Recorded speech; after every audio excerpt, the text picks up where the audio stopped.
We all know that feeling, right? Glancing around and thinking everyone else has it easier. A smoother ride, maybe, a clearer path. Yeah, like everything is just better than ours. Exactly. It's almost like a default setting, isn't it? Comparing our insides to their outsides. Uh-huh. And it can leave you feeling pretty deflated, really. But what if there was a different way to look at things? Today, we're diving into a story.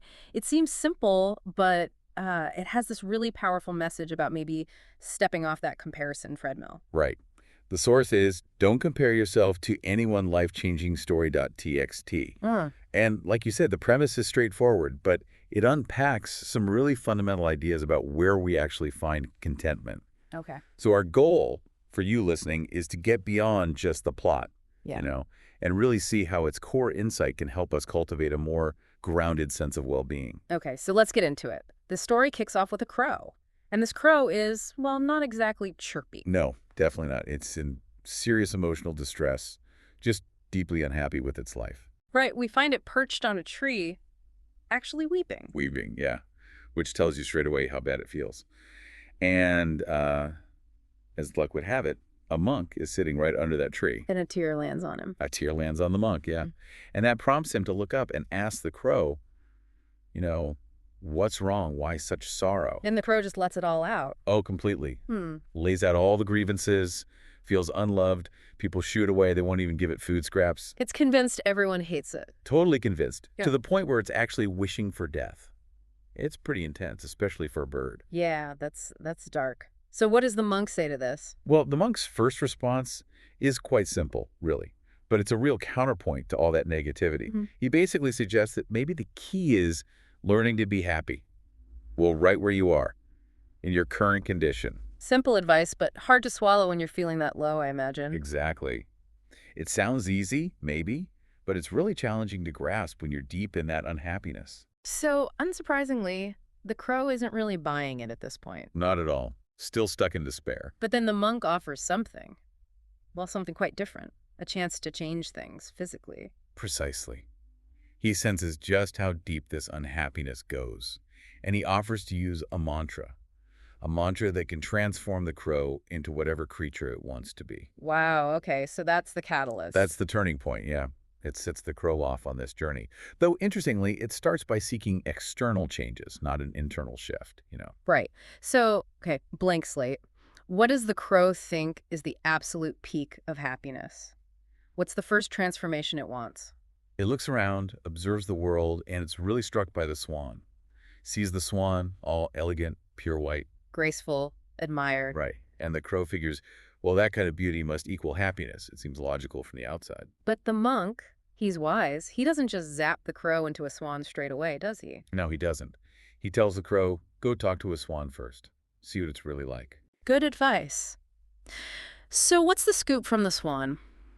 Is life as rosy or as white as it looks? And this is where things start to get interesting. The crow's whole assumption begins to crumble. Okay. The swan admits it's actually unhappy. And guess why? Why? Because it lacks color. It looks at the parrot, all those vibrant feathers, and thinks that's the secret to happiness. White is nothing, it says. Wow. So the very thing the crow admired is the source of the swan's own dissatisfaction. Yeah. It really makes you pause, doesn't it? About how we judge things based on appearances. We miss the potential downsides. It definitely makes you think twice. Yeah. Okay, so the crow hasn't found the answer yet. Swan life, isn't it? What's next on the wish list? Well, following the swan's lead, the crow now wants to be a parrot. Because of the colors. Exactly. All those vibrant, varied colors. It seems so lively, so joyful. Again, the crow assumes that visual appeal must mean inner happiness. But I'm sensing a pattern here. The parrot's reality probably isn't quite what the crow expects either. Not even close. The parrot reveals it lives in constant fear. Fear of what? Of being caged. Its beauty, the very thing the crow now wants, makes it a target. People want to capture it. The irony. Huge irony. And the parrot, it looks at the peacock even more extravagant and thinks, now that bird must be the happiest. It's this cycle, isn't it? Yeah. We envy something, not realizing the burden it might carry. It really is a cycle. Okay, so final stop on this transformation tour. The peacock. And this one's in a zoo. People are admiring it. Surely this is it. Peak happiness. That's definitely what the crow is thinking. This has got to be it. But the peacock tells a different story. Let me guess. not happy either. Not truly happy, no. Despite all the attention, it's trapped, stuck in the zoo. Right, freedom is gone. Freedom's gone. And worse, it says its beautiful feathers actually get plucked, which causes it pain. Oh, that's awful. Yeah.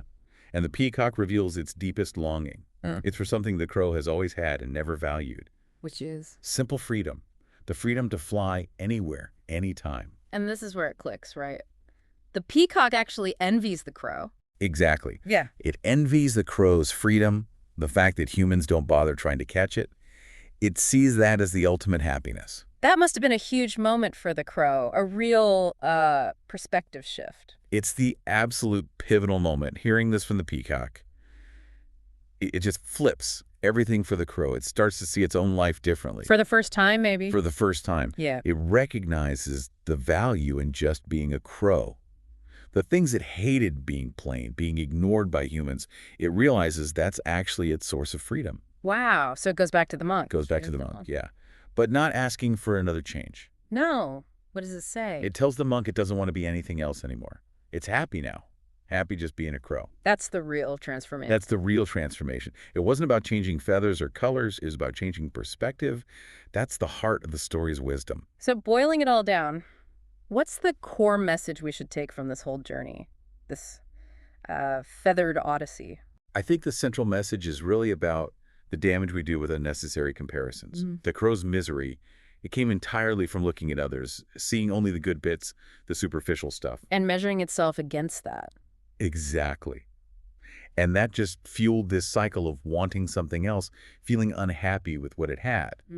The story shows so clearly that real contentment, it comes from appreciating what you've already got. It's such a powerful reminder, isn't it? Because there's always going to be someone who seems to have more or maybe less than we do. Always. And if you get stuck in that comparison game, you can't see the good in your own life. The story wraps it up so directly. The happiest person is the one satisfied with what they have.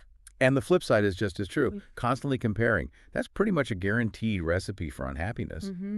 And for you, listen to the learner, you value gaining new perspectives, right? Understanding things more deeply. This story offers a really significant lesson there, too. How? Well, just like the crow got fixated on the swan or the parrot, we can sometimes get fixated on comparing our own knowledge or our progress or our situation to other people's. Yeah. And the story is like a gentle nudge, reminding us that real fulfillment isn't about measuring up to someone else. It's about appreciating our own unique journey, our own learning, our own growth. That's such a vital point. This whole process, learning, growing, it really is individual. Your path is your path.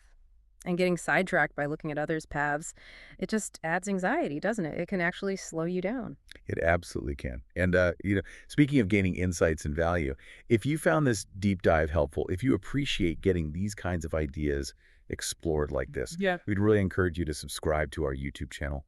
We explore lots of different sources and ideas, always aiming to bring you these sorts of, aha moments. Definitely worth checking out if you enjoy these discussions. So, okay, as we wrap this up, let's just circle back to that main insight. Self-acceptance. Self-acceptance, yeah. And breaking free from that relentless comparison cycle. That seems to be the key to contentment here. Which leads us to a final thought for you, something to maybe chew on after this. Okay. Think about one specific area in your life. Could be work, relationships, hobbies, anything. Where might you be falling into that comparison trap? Just pick one area and then ask yourself, what might change? What could shift? If you consciously decided to focus instead on appreciating what you have right there, on your own strengths, your own progress, however small. That's a really powerful question to leave with. A great takeaway from what, on the surface, is just a little story about a grumpy crow. It's amazing how much wisdom can be packed into something so simple. It really is. Well, here's to appreciating our own unique crowness, whatever that might be for each of us. Thanks for diving deep with us today.